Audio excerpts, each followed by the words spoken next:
Electricity is something you can't see or hear or taste or smell. Hollywood has given us some sort of idea that if there's a down power line, it's going to be crackling and smoking and there's going to be flame shooting out of it. That's not how it works. It really is a silent killer.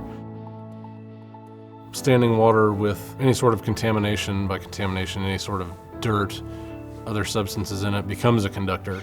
Any low-lying areas where you may have outlets or light fixtures could potentially become energized. So you may end up with energized water in your basement, in your crawl space. One of the biggest concerns there is what's known as step potential.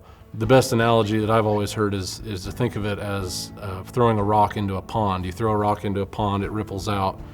Every one of those ripples represents a difference in potential, and potential meaning the voltage as it dissipates to go to ground source. So you as a person are walking across that and you step across two different potentials, the voltage difference is going to try to equalize across your body. So now that voltage is entering one foot and trying to exit the other foot going through your body. You could be killed instantly and nobody would have the faintest clue what had even had happened.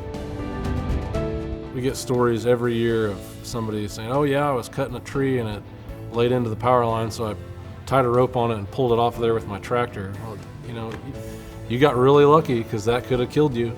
Could have set your tractor on fire, could have killed you when you touched it, whatever. You know, a lot of people take electricity for granted, and it's become such a mundane part of our lives that we assume it's always going to be there and it's always going to be safe.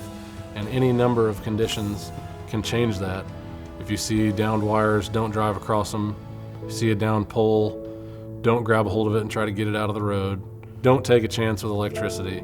Call the professionals, it's what we're there to do. That's our job.